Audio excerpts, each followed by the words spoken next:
ನಮಸ್ಕಾರ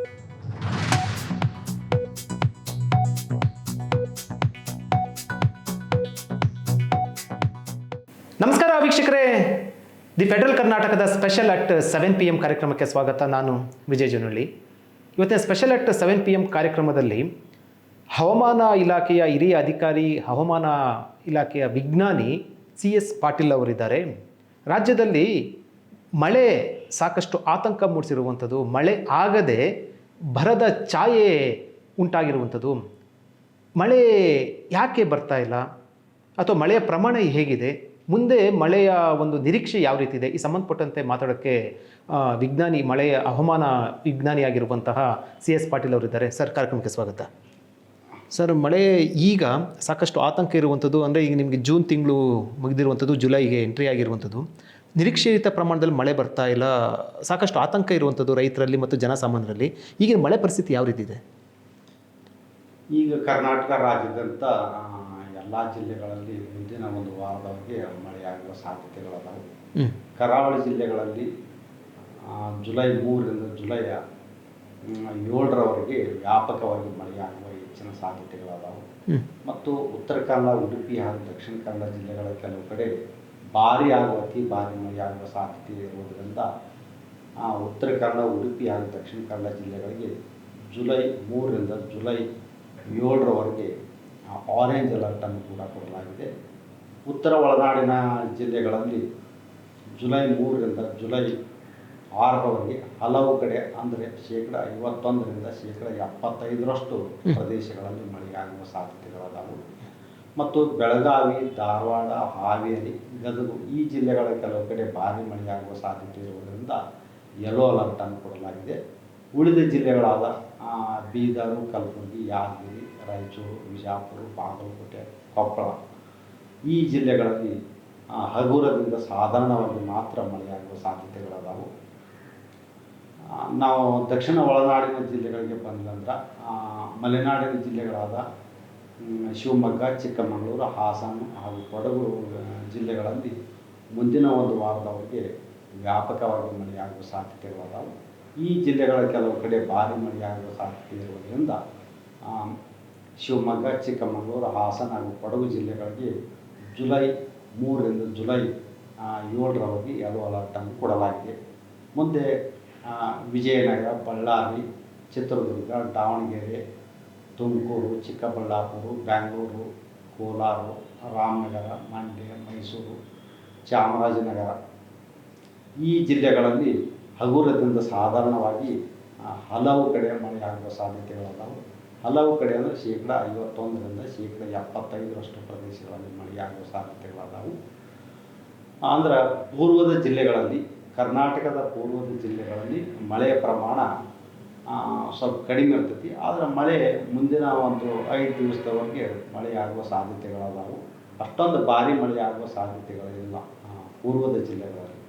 ಈಗ ಮಳೆ ಇರೋದು ಕರಾವಳಿ, ಮಲೆನಾಡು ಮತ್ತು ಬೆಳಗಾವಿ ಜಿಲ್ಲೆಯಲ್ಲಿ ಕೂಡ ಉತ್ತಮವಾಗಿ ಮುಂದಿನ 5 ದಿನಗಳವರೆಗೆ ಮಳೆಯಾಗುವ ಸಾಧ್ಯತೆಗಳದಾವು. ಇದಕ್ಕೆ ಮುಖ್ಯ ಕಾರಣವೇನೆಂದರೆ ಬಂಗಾಳ ಉಪಸಾಗರದ ಉತ್ತರ ಭಾಗದಲ್ಲಿ ವಾಯುಭಾರ ಕುಸಿತವಾಗಿದೆ. ಅದರ ಜೊತೆಗೆ ಸರ್ಕ್ಯುಲೇಷನ್ ಕೂಡ 7.6 ಕಿಲೋಮೀಟರ್ ಎತ್ತರದವರೆಗೆ ಇದೆ. ಮತ್ತು ಅರಬ್ಬಿ ಸಮುದ್ರದ ಪೂರ್ವ ಭಾಗದಲ್ಲಿ ಮಹಾರಾಷ್ಟ್ರ, ಕರ್ನಾಟಕ ಹಾಗೂ ಕೇರಳದ ಕರಾವಳಿಯ ಉದ್ದಕ್ಕೂ ಟ್ರಫ್ ಇದೆ. ಮತ್ತು ಪ್ರೆಷರ್ ಗ್ರೇಡಿಯಂಟ್ ಕೂಡ ಜಾಸ್ತಿ ಇದೆ. ಈ ಪ್ರೆಷರ್ ಗ್ರೇಡಿಯಂಟ್ ಜಾಸ್ತಿ ಇರುವುದರಿಂದ ಗಾಳಿಯ ವೇಗವು ಕೂಡ ಪ್ರತಿ ಗಂಟೆಗೆ 30ರಿಂದ 40 ಕಿಲೋಮೀಟರ್ ರಾಜ್ಯಾದ್ಯಂತ ಇದೆ. ಇದು ಸಾಕಷ್ಟು ಮಾಯ್ಶ್ಚರ್, ತೇವಾಂಶವನ್ನು ತಂದು ಕರಾವಳಿ ಮತ್ತು ಮಲೆನಾಡಿನ ಜಿಲ್ಲೆಗಳಿಗೆ ಉತ್ತಮವಾಗಿ ಮಳೆಯಾಗುವ ಸಾಧ್ಯತೆಗಳು ಅದಾವು. ಆದರೆ ಜುಲೈ 8ರ ನಂತರ ಮಳೆಯ ಪ್ರಮಾಣ ಕಡಿಮೆ ಆಗುವ ಸಾಧ್ಯತೆಗಳು ಅದಾವೆ. ಈಗ ಜೂನು ಮತ್ತು ತಿಂಗಳಲ್ಲಿ ಅಂದರೆ ಸಾಕಷ್ಟು ಮಳೆಯ ಒಂದು ಪ್ರಮಾಣ ನಿರೀಕ್ಷೆ ಮಾಡಲಾಗಿತ್ತು. ಇತ್ತೀಚಿನ ವರ್ಷಗಳಿಗೆ ಹೋಲಿಸಿದರೆ ಜೂನ್ ತಿಂಗಳಲ್ಲಿ ಮಳೆ ಆಗದೇ ಇರುವಂಥದ್ದು, ಬರದ ಛಾಯೆ ಉಂಟಾಗಿರುತ್ತದೆ. ಸೊ ವಿಶೇಷವಾಗಿ ನಿಮಗೆ ದಕ್ಷಿಣ ಕರ್ನಾಟಕ ಭಾಗದಲ್ಲಿ ಮಳೆಯ ಪ್ರಮಾಣ ತೀವ್ರ ಕುಸಿತ ಇರುವಂಥದ್ದು. ಪ್ರಮಾಣವನ್ನು ನೋಡೋದಾದರೆ ಯಾವ ರೀತಿ ನೀವು ವಿಶ್ಲೇಷಣೆ ಮಾಡ್ಬೋದು? ಕರ್ನಾಟಕದ ದಕ್ಷಿಣ ಒಳನಾಡಿನ ಜಿಲ್ಲೆಗಳಲ್ಲಿ ತೀವ್ರವಾಗಿ ಮಳೆಯ ಪ್ರಮಾಣ ಕಡಿಮೆ ಆಗೈತಿ. ಸುಮಾರು ಒಂದು 40ರಿಂದ 50% ಮಳೆ ಪ್ರಮಾಣ ಕಡಿಮೆ ಆಗೈತಿ. ಕರಾವಳಿ ಜಿಲ್ಲೆಗಳಲ್ಲಿ ಸುಮಾರು 35% ಮಳೆ ಪ್ರಮಾಣ ಕಡಿಮೆ ಆಗೈತಿ. ಉತ್ತರ ಒಳನಾಡಿನ ಜಿಲ್ಲೆಗಳಲ್ಲಿ ಸುಮಾರು ಒಂದು 22% ಮಳೆ ಪ್ರಮಾಣ ಕಡಿಮೆ ಆಗಿದೆ. ಅಂದರೆ ಕರ್ನಾಟಕದ ದಕ್ಷಿಣ ಒಳನಾಡಿನ ಜಿಲ್ಲೆಗಳಲ್ಲಿ ಭಾಳ ಮಳೆ ಕಡಿಮೆ ಆಗೈತಿ. ಬೆಂಗಳೂರು, ತುಮಕೂರು, ಕೋಲಾರ, ದಾವಣಗೆರೆ ಮತ್ತು ಹಾಸನದಲ್ಲಿ ಕೂಡ ಮಳೆ ಪ್ರಮಾಣ ಕಡಿಮೆ ಆಗೈತಿ. ಕೊಡಗಿನಲ್ಲಿ ಭಾಳ ಮಳೆ ಕಡಿಮೆ ಆಗೈತಿ.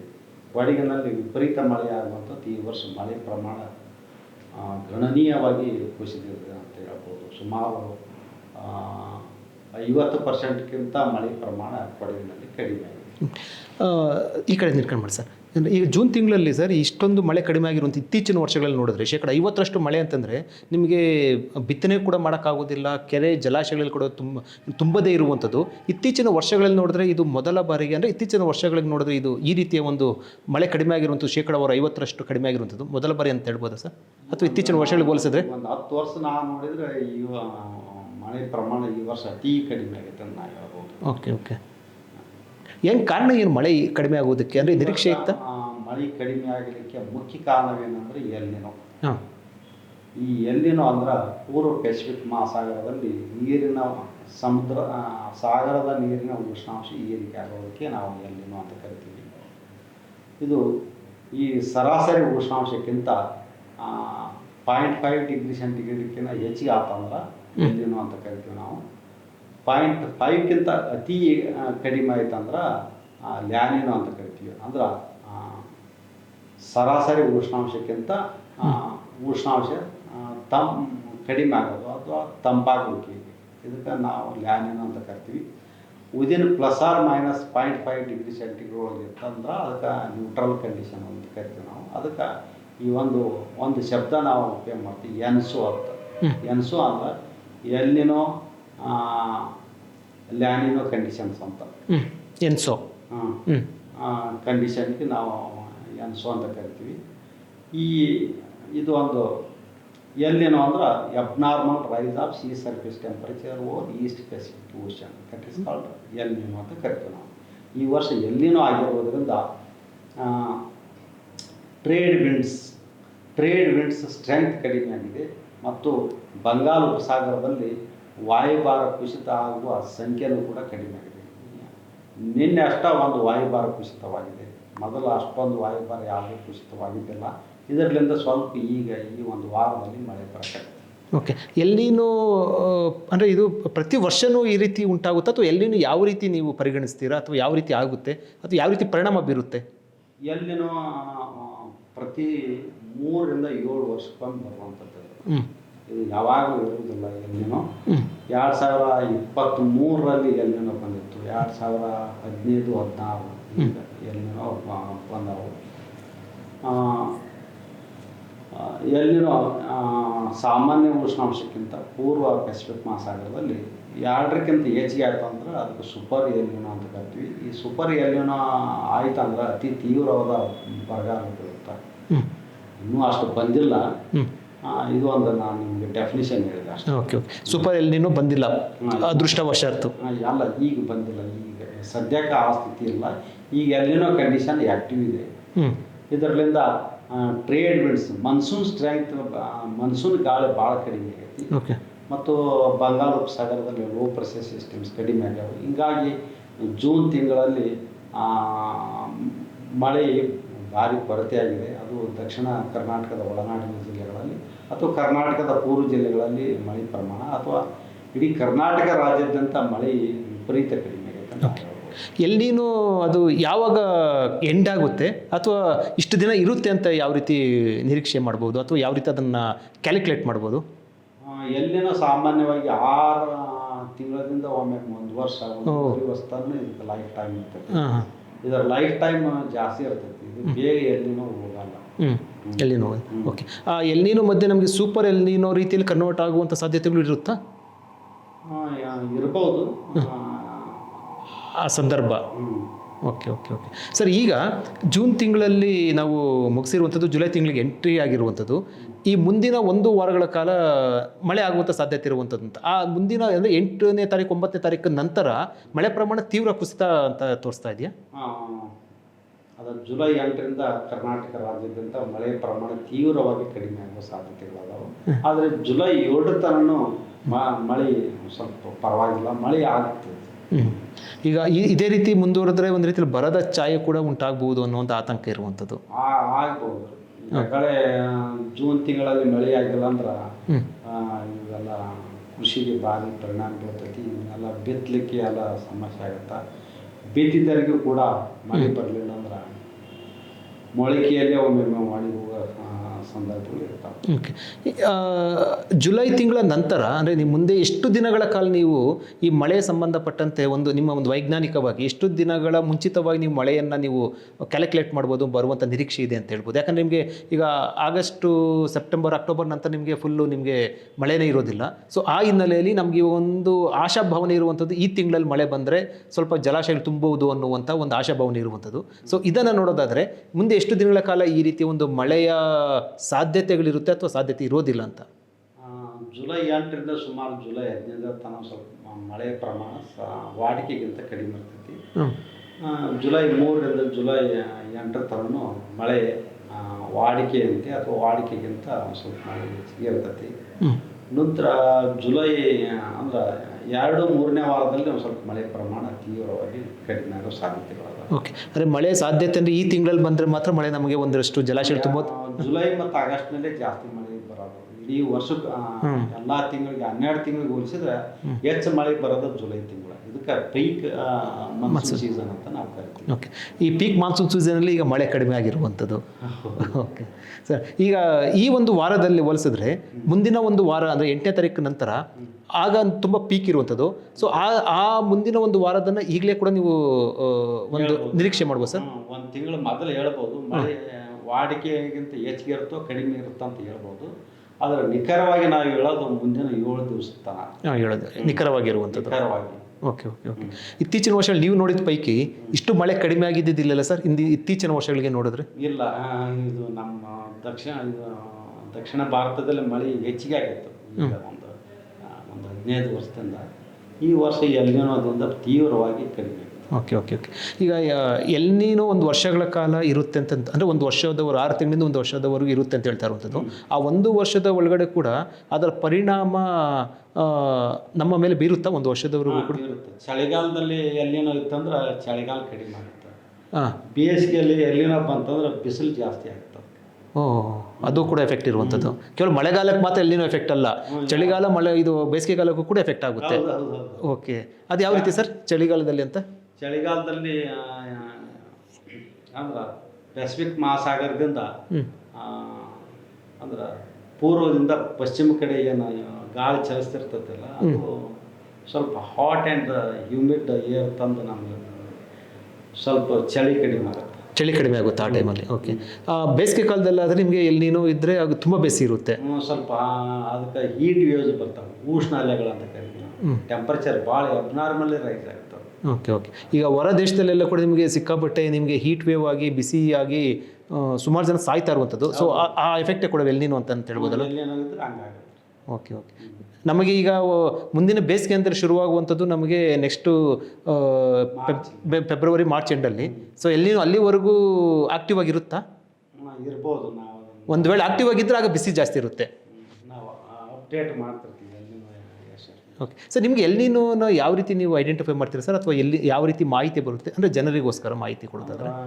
ಸಮುದ್ರದ ನೀರಿನ ಉಷ್ಣಾಂಶವನ್ನು ಕೆಲವೊಂದು ಸ್ಯಾಟಲೈಟ್ ಪಿಕ್ಚರ್ಗಳಿಂದ ಕೆಲವೊಂದು ಅಲ್ಲೇ ಭೂವೀಸ್ ಅಂತೇಳಿ ಹಾಕಿರ್ತಾರೆ. ಅವೆಲ್ಲ ಅದ್ರ ಟೆಂಪ್ರೇಚರ್ ಮೆಜರ್ಮೆಂಟ್ ಮಾಡಿ ಕಳಿಸುತ್ತೆ. ಅದ್ರ ಮೇಲಿಂದ ಇದು ಕೆಲವೊಂದು ವೆದರ್ ಮಾಡೆಲ್ಸ್ ಇರ್ತಾವೆ, ಮಾಡೆಲ್ ರನ್ ಮಾಡಿ ಅದನ್ನು ಪತ್ತೆ ಹಚ್ತಾರೆ ಮುಂದೆ ಎಲ್ಲಿನೋ ಬರ್ತಾ ಇಲ್ಲ ಅಂತೇಳಿ. ಹಾಗಾಗಿ ಏಪ್ರಿಲ್ ಮೇದಾಗ ಈ ವರ್ಷ ಎಲ್ಲಿನೋ ಬರ್ತಂತೇಳಿ ಮುಂಚಿತವಾಗಿ ನಾವು ಹೇಳಿದ್ವಿ. ಈಗ ಸುಮಾರು ಜೂನ್ 11ರಿಂದ ಎಲ್ಲಿನೋ ಸ್ಟಾರ್ಟ್ ಆಗಿದೆ. ಜೂನ್ 11ರಿಂದ ಎಲ್ಲಿನೋ ಅಂದರೆ ಶುರುವಾಗಿ ಇನ್ನೂ 1 ತಿಂಗಳು ಕೂಡ ಆಗಿಲ್ಲ ಅಂತ ಹೇಳಿದ್ರು. ಓಕೆ. ಮುಂಚೆ ನೀವು ಹೇಳಿದ ರೀತಿಯಲ್ಲಿ ಕೂಡ ಕಳೆದ 1-2 ತಿಂಗಳಿಂದ ಕೂಡ ನೀವು ಹೇಳಿದ್ರಿ ಎಲ್ನಿನೋ ಶುರು ಆಗುತ್ತೆ ಅಂತ, ಅದರ ಎಫೆಕ್ಟ್ ಆಗಿರುವಂಥದ್ದು. ಸೊ ಕಳೆದ ನೀವು ನೋಡಿದ ಪೈಕಿ ಸರ್ ನಿಮ್ಮ ಜುಲೈದಾಗ ಆಗುತ್ತಂತ ಒಂದು ಊಹೆ ಇತ್ತು, ಆದರೆ ಅದಕ್ಕಿಂತ ಮೊದಲ ಆಯಿತು. ಜೂನ್ದಲ್ಲೇ ಎಲ್ಲಿನೋ ಸ್ಟಾರ್ಟ್ ಆಗಿದೆ. ಸರ್ ನಿಮ್ಮ ಇತ್ತೀಚಿನ ಅನುಭವ ಮತ್ತು ನಿಮ್ಮ ವರ್ಷದಲ್ಲಿ ಎಲ್ಲಿನೂ ನೀವು ಲಾಸ್ಟ್ ಕಳೆದ ಬಾರಿ ನೋಡಿದ್ದು ಯಾವಾಗ ಸರ್, ಕಳೆದ ಒಂದು ಇದರಲ್ಲಿ? ಇಷ್ಟೊಂದು ತೀವ್ರವಾದ ಎಲ್ಲಿನೂ ಬಂದಿರಲಿಲ್ಲ. ಹಾಂ, ಎಲ್ಲಿನೋ ಬಂದಿತ್ತು, ಆದ್ರೆ ಸಾಧಾರಣವಾಗಿತ್ತು. Okay okay. ಇಷ್ಟೊಂದು ವಿಪರೀತ ಮಳೆ ಕಡಿಮೆ ಆಗಿದ್ದಲ್ಲ ಈಗ ಒಂದು 10-15 ವರ್ಷದಾಗ. ಹತ್ತದೆ. ಸೊ ಅದು ಎಲ್ಲಿನೂ ಪರಿಣಾಮ. ಓಕೆ ಎಲ್ಲಿನೋ ಪರಿಣಾಮ ಸರ್. ಇದನ್ನು ಹೊರತುಪಡಿಸಿ ನಮಗೀಗ ಜಾಗತಿಕವಾಗಿ ಕೂಡ ಹೇಳ್ತಾ ಇರುವಂಥದ್ದು ಏನಂದರೆ ನಿಮಗೆ ಪರಿಸರ ರಕ್ಷಣೆ ಮತ್ತು ನಮಗೆ ಟೆಂಪ್ರೇಚರ್ ಕಡಿಮೆ ಮಾಡುವಂಥ ನಿಟ್ಟಿನಲ್ಲಿ ಕೂಡ ಸಂರಕ್ಷಣೆ ಇವೆಲ್ಲವೂ ಕೂಡ ಇರುವಂಥದ್ದು. ಸೊ ನೀವೊಬ್ಬ ಹವಾಮಾನ ವಿಜ್ಞಾನಿಯಾಗಿ ಈ ನಿಟ್ಟಿನಲ್ಲಿ ನೀವೊಂದು ಸಾರ್ವಜನಿಕರಿಗೆ ಅಥವಾ ಪ್ರತಿಯೊಬ್ಬರಿಗೂ ಕೂಡ ಏನು ಕರೆ ಕೊಡ್ತೀವಿ ಸರ್? ಅಂದರೆ ನಿಮಗೆ ಟೋಟಲ್ ಇವನ್ನೆಲ್ಲವೂ ಕೂಡ ತಡೆಯೋ ನಿಟ್ಟಿನಲ್ಲಿ ಸೊ ಯಾವ ರೀತಿ ಸಾರ್ವಜನಿಕರು ಭಾಗಿಯಾಗಬೇಕು ಅಂತ? ವಾತಾವರಣದಲ್ಲಿ ಜಾಸ್ತಿ ಈ ಗ್ಲೋಬಲ್ ಟೆಂಪ್ರೇಚರ್ ಅನ್ನೋದು ಕೂಡ ಗ್ಯಾಸಸ್ ಹೊರಸೂಸ್ತಾವೆ. ಅಂದರೆ ಕಾರ್ಬನ್ ಡೈಆಕ್ಸೈಡು, ಕ್ಲೋರೋಫ್ಲೋರೋ ಕಾರ್ಬನ್ನು, ಈಥೇನು ಇವುಗಳನ್ನು ನಾವು ಕಡಿಮೆ ಮಾಡ್ಕೋಬೇಕು. ಎರಡನೇದಾಗಿ ನಾವು renewable energy sources, solar energy, wind energy ಇವನ್ನೆಲ್ಲ ಮತ್ತು ಹಿಂಗೆ ಗಿಡ ಮರಗಳನ್ನು ಜಾಸ್ತಿ ನೆಡುವುದರಿಂದ ಇದರ ಒಂದು ಟೆಂಪ್ರೇಚರ್ ನಾವು ಕಾಯ್ಕೋಬೋದು. ಈ ಟೆಂಪ್ರೇಚರ್ ಹೆಚ್ಚಿಗೆ ಆದ್ರೂ ಒಮ್ಮೊಮ್ಮೆ ಏನಾಗುತ್ತೆ, ಎಲ್ಲಿನೂ ಇಂಟೆನ್ಸಿಫೈ ಆಗ್ತದೆ. ಇಂಟೆನ್ಸಿಫೈ ಗ್ಲೋಬಲ್ ವಾರ್ಮಿಂಗ್ಲಿಂದನೂ ಅದು ಟೆಂಪ್ರೇಚರ್ ಹೆಚ್ಚಿಗೆ ಆಗುತ್ತೆ. ಇದು ಒಂದು ಸ್ವಲ್ಪ ಕಾಂಟ್ರಿಬ್ಯೂಷನ್ ಇರ್ಬೋದು. Okay okay. ಆದರೆ ಎಲ್ಲಿನೋ ಮೊದಲಿಂದನೂ ಐತದ, ಇದು ಸಾವಿರಾರು ವರ್ಷದಿಂದಲೂ ಎಲ್ಲಿ ಓಕೆ ಓಕೆ ಈಗ ಹುಟ್ಟಿದ್ದಲ್ಲ. ಈ ಕರಾವಳಿ ಭಾಗದಲ್ಲಿ, ಮಲೆನಾಡು ಭಾಗದಲ್ಲಿ ಕೂಡ ಮಳೆ ಸುಮಾರು ಒಂದು 35-40% ಶೇಕಡಾವಾರು ಕಡಿಮೆ ಆಗಿರುವಂಥದ್ದು ಇದೆ ಅಲ್ವಾ? ಅಂದರೆ ಆ ಭಾಗದಲ್ಲಿ ಮಳೆ ಜಾಸ್ತಿ ಆಗುವಂಥದ್ದು ಇಂಥ ಸಂದರ್ಭದಲ್ಲಿ ಅಲ್ಲೇ ಕಡಿಮೆ ಆಗಿದೆ ಅಂದರೆ ಇನ್ನು ಮಳೆಯ ದಿನ ನಾವು ರೇನ್ಫಾಲ್ ಡೇಟಾ ನೋಡ್ತಿದ್ವಿ. ದಿನ 30, 20, 40 ಕೊಟ್ಟಿಗೆಹಾರ ಚಿಕ್ಕಮಗಳೂರು ಜಿಲ್ಲೆಯಲ್ಲಿ 50-60 ಸೆಂಟಿಮೀಟರ್ ಆದದ್ದು ನಾನು ದಿನಾನು ನೋಡ್ತಿದ್ವಿ. ಓಕೆ. ಈಗ ಎಷ್ಟಿದೆ ಸರ್? ಈಗ 12-13 ಸೆಂಟಿಮೀಟರ್ ಮಳೆ. Okay okay. ಸೊ ಮಳೆಯ ಪ್ರಮಾಣ ನೀವು ತೀವ್ರ ಮಳೆ ಅಥವಾ ಕಡಿಮೆ ಮಳೆ ಮತ್ತು ಏನು ಪ್ರಮಾಣವನ್ನು ನೋಡೋದಾದರೆ ನೀವು ಅದನ್ನು ಯಾವ ರೀತಿ, ಎಷ್ಟು ಸೆಂಟಿಮೀಟ್ರ್ ಅಂದರೆ ತೀವ್ರ ಮಳೆ, ಎಷ್ಟು ಸೆಂಟಿಮೀಟ್ರ್ ಅಂದರೆ ಕಡಿಮೆ ಮಳೆ? 7 ಸೆಂಟಿಮೀಟ್ರ್ ಕಿಂತ ಕಡಿಮೆ ಇತ್ತಂದ್ರೆ ನಾವು ಅದಕ್ಕೆ ಸಾಧಾರಣ ಅಂತ ಕರಿತೀವಿ. ಅಂದ್ರೆ 2-7 ಸೆಂಟಿಮೀಟ್ರ್. 2ಕ್ಕಿಂತ ಕಡಿಮೆ ಇತ್ತಂದ್ರೆ ಹಗುರ ಅಂತ ಕರಿತೀವಿ. 7-12 ಇತ್ತಂದ್ರೆ ಭಾರಿ ಮಳೆ ಅಂತ ಕರಿತೀವಿ ನಾವು. ಅದಕ್ಕೆ ನಾವು ಯೆಲ್ಲೋ ಅಲರ್ಟ್ ಕೊಡ್ತೀವಿ. ಸುಮಾರು 13-19 ಸೆಂಟಿಮೀಟ್ರ್ ತನಕ ಮಳೆ ಆಗಂಗಿತ್ತಂದ್ರೆ ಅದಕ್ಕೆ ಅತಿ ಭಾರಿ ಅಂತ ಮಳೆ ಅಂತ ಕೊಡ್ತೀವಿ. ವೆರಿ ಹೆವಿ ರೇನ್ಫಾಲ್ ಅದಕ್ಕೆ ಆರೆಂಜ್ ಅಲರ್ಟ್ ಕೊಡ್ತೀವಿ. 20 ಅಥವಾ 20 ಸೆಂಟಿಮೀಟ್ರ್ಕಿಂತ ಹೆಚ್ಚಿಗೆ ಆತಂದ್ರೆ ಆಗುವಂಥ ನಿರೀಕ್ಷಣೆ ಇತ್ತಂದ್ರೆ ನಾವು ರೆಡ್ ಅಲರ್ಟ್ ಕೊಡ್ತೀವಿ. ಓಕೆ. ಅತ್ಯಂತ ಭಾರಿ ಮಳೆ ಈ ರೀತಿ ನಾವು ಒಂದು ವಾರ್ನಿಂಗ್ ಕೊಡ್ತೀವಿ. ಈ ಮಳೆಗಾಲದಲ್ಲಿ ಅಂದರೆ ಪೂರ್ವ ಮುಂಗಾರು ಮತ್ತು ಪೂರ್ವ ಮುಂಗಾರಲ್ಲಿ ಕೂಡ ಒಮ್ಮೊಮ್ಮೆ ಈ ಹಿಂದೆ ಕೂಡ ನಿಮಗೆ ರೆಡ್ ಅಲರ್ಟ್ ಕೊಟ್ಟಿರೋದು ಉಂಟು. ಪೂರ್ವ ಮುಂಗಾರು ಅಥವಾ ಮುಂಗಾರು ಮಳೆ ಈ ಸಂದರ್ಭದಲ್ಲಿ, ಈ ಮಳೆಗಾಲದ ಅವಧಿಯಲ್ಲಿ ನೀವು ರೆಡ್ ಅಲರ್ಟ್ ಕೊಟ್ಟಿದ್ದು ಉಂಟಾ ಸರ್? ಇಲ್ಲಲ್ಲ? ರೆಡ್ ಅಲರ್ಟ್ ಮೊನ್ನೆ ಕೊಟ್ಟಿದ್ದೀವಿ. ಉತ್ತರ ಕನ್ನಡ ಕಾರವಾರ ಕಡೆ 26 ಸೆಂಟಿಮೀಟರ್ ತನಕ ಮಳೆ ಆಗೈತೆ. ಕಾರವಾರ ಒಂದು ಉತ್ತಮವಾಗಿ ಮಳೆಯಾಗಿದೆ ಒಂದು 2-3 ದಿವಸದಿಂದ. ಅದ್ರ ಬಿಟ್ಟರೆ ಮಂಗಳೂರು, ಉಡುಪಿ ಸಾಧಾರಣ ಆಗಿದೆ. ಎಲ್ಲ ಕಡೆ ಕೂಡ ನಿಮಗೆ ಅತಿ ಮಳೆ, ಭಾರಿ ಮಳೆ ಅಂತ ಕೊಟ್ಟಿದ್ದಂಥದ್ದು ಇಲ್ಲ, ಅಂದರೆ ಆ ಪರಿಸ್ಥಿತಿ ಇರುವಂಥದ್ದು ಅಷ್ಟೊಂದು ಆಗಿಲ್ಲ ಈ ವರ್ಷ. ಓಕೆ. ತುಂಬ ಧನ್ಯವಾದ ಸರ್. ಧನ್ಯವಾದ ವೀಕ್ಷಕರೇ, ಇದು CS ಪಾಟೀಲ್ ಅವರ ಮಾಹಿತಿ. ಅವರು ಹೇಳ್ತಾ ಇರುವಂಥದ್ದು ಈ 2 ತಿಂಗಳಲ್ಲಿ ಅಂದರೆ ಜುಲೈ ಮತ್ತು ಆಗಸ್ಟ್ ತಿಂಗಳಲ್ಲಿ ಮಳೆಯ ಒಂದು ಪೀಕ್ ಮಳೆ, ಅತಿ ಮಳೆ ಆಗುವಂಥ ಅಂದರೆ ಪೀಕ್ ಇರುವಂಥ ಮಳೆಗಾಲ ಇರುವಂಥದ್ದು. ಆದರೆ ಎಲ್ನಿನೋ ಪರಿಣಾಮ ಈಗ ಬೀರಿರುವಂಥದ್ದು. ಈ ಮುಂದಿನ 1 ವಾರದಲ್ಲಿ ಮಳೆಯಾಗುವಂಥ ಸಾಧ್ಯತೆ ಇರುವಂಥದ್ದು. ಅದರ ಮುಂದಿನ ವಾರ ಮಳೆ ಕಡಿಮೆ ಆಗುವಂಥ ಸಾಧ್ಯತೆ ಇರುವಂಥದ್ದು. ಒಟ್ಟಾರೆಯಾಗಿ ಎಲ್ನಿನೋ ಪರಿಣಾಮ ಹಿನ್ನೆಲೆಯಲ್ಲಿ ವಾಡಿಕೆಗಿಂತ ಮತ್ತು ಶೇಕಡಾವಾರು ಮಳೆ ಕಡಿಮೆ ಆಗಿರುವಂಥದ್ದು, ಒಂದು ರೀತಿಯಲ್ಲಿ ಬರದ ಛಾಯೆ ನಿರ್ಮಾಣ ಆಗಿರುವಂಥದ್ದು ಸಮಗ್ರವಾಗಿ ಮಾಹಿತಿಯನ್ನು ಕೊಟ್ಟಿದ್ದಾರೆ ಸರ್. ತುಂಬ ಧನ್ಯವಾದ. ಧನ್ಯವಾದ.